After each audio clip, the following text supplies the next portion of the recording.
Halo, shalom dan salam sejahtera bagi kita semua.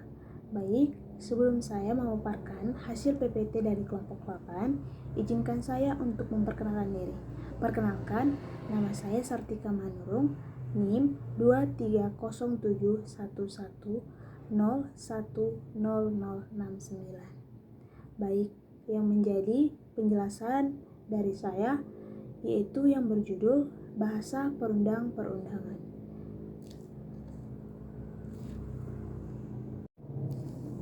Baik, slide pertama itu penjelasannya mengenai tujuan.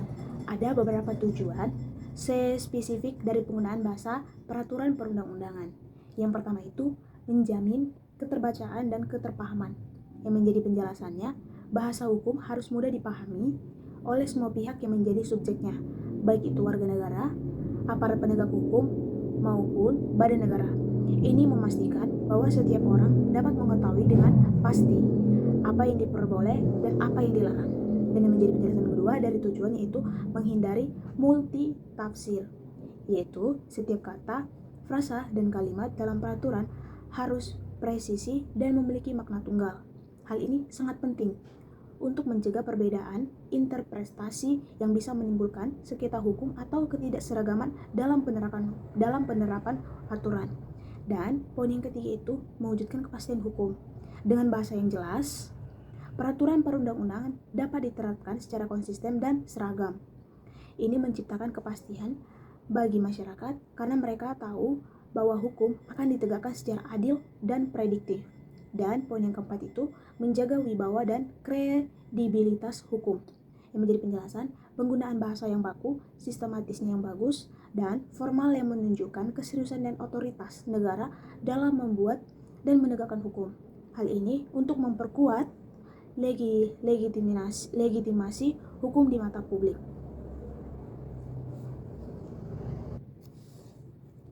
Dan kita masuk yaitu fungsi dan peran. Jadi fungsi peran ini ada beberapa poin. Tapi poin yang pertama itu fungsi normatif. Bahasa hukum berfungsi sebagai medium untuk membentuk norma yang mengikat setiap kata dalam peraturan, menciptakan hak, kewajiban, larangan, dan sanksi bagi subjek hukum. Terus yang kedua itu berfungsi untuk komunikatif.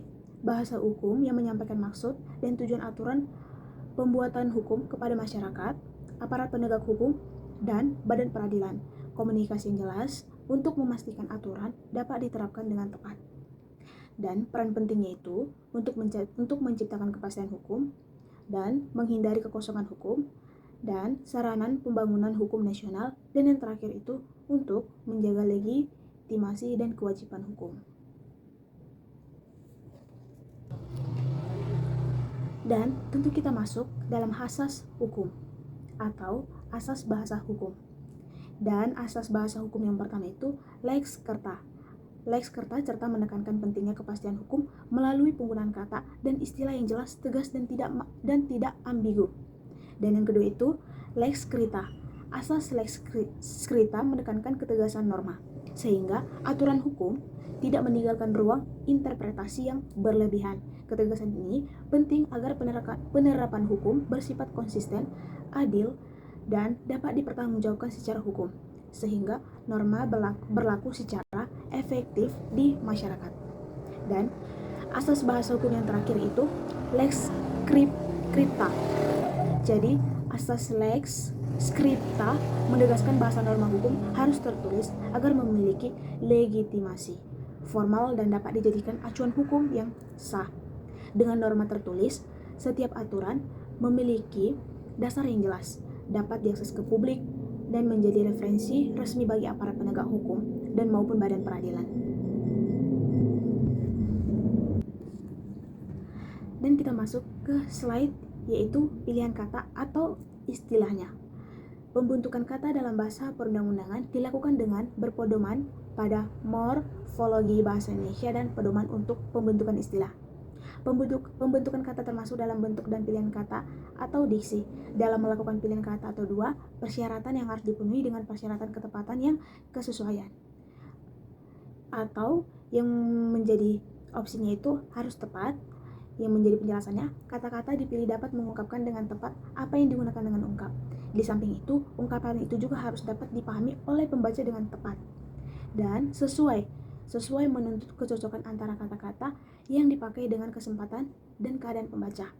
Dengan kata lain, dipertimbangkan dengan cermat gagasan yang ingin dikemukakan kepada siapa, dengan tujuan apa, dan dalam rangka apa. Dan penjelasan dari penggunaan pilihan kata atau istilah itu ada yang sering kita dengar, yaitu paling, untuk menyatakan maksimum atau minimum bagi satuan. Dan untuk jangka waktu gunakan paling singkat dan paling lama. Untuk batas waktu gunakan paling lama dan paling cepat. Untuk jumlah uang gunakan paling sedikit dan paling banyak. Untuk non uang gunakan paling rendah dan paling tinggi penggunaan kata, kecuali untuk makna tidak termasuk.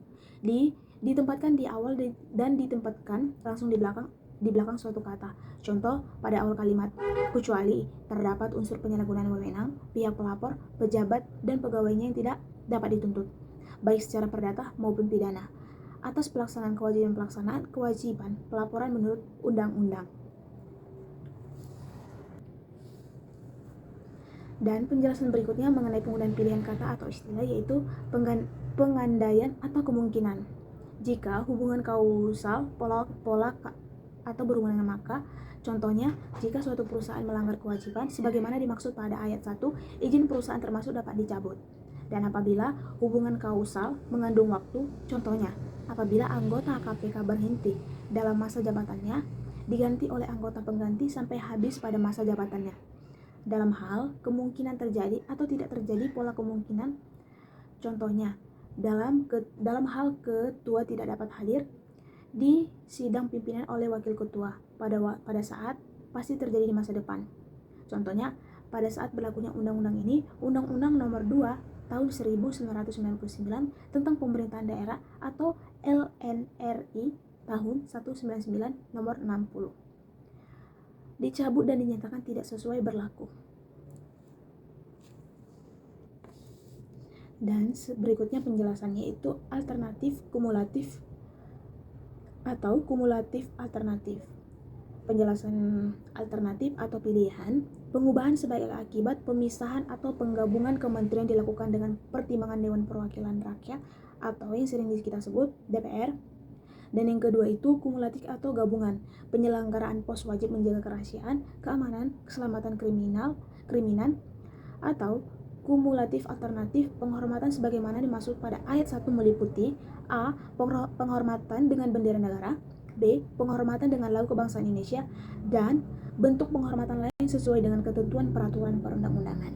Penggunaan berhak, berwenang, dapat, wajib, harus, dilarang untuk menyatakan adanya suatu hak, gunakan kata berhak. Contoh, pasal 62 Undang-Undang Nomor 6 Tahun 2014 tentang desa, anggota Badan Permusyawaratan Desa berhak A. Mengajukan usul rancangan peraturan desa, B. Mengajukan pertanyaan, C. Menyampaikan usul dan atau pendapat, D. Memilih dan dipilih, dan D dan E. Mendapatkan tunjangan dari anggaran pendapatan dan belanja desa. Dan yang menjadi penjelasan sesi terakhir saya itu mengenai teknik pengacuan. Teknik pengacuan dalam perancangan bahasa perundang-undangan merupakan cara penyusunan norma hukum dengan merujuk atau menunjukkan ketentuan yang sudah ada dalam peraturan perundang-undangan lain. Pengacuan ini dilakukan agar tidak jadi pengulangan norma yang sama dalam berbagai peraturan, sehingga tercipta konsistensi dan keseragaman hukum. Dengan teknik ini, suatu pasal cukup menyebut peraturan lain menjadikan rujukan, baik secara eksplisit atau menyebut pasal atau peraturan tertentu, maupun secara implisit atau menyebut jenis ketentuan secara umum. Jadi, sekian dari penjelasan saya mengenai materi saya. Saya dari perwakilan dari kelompok 8 mengucapkan selamat dan sekian dan terima kasih.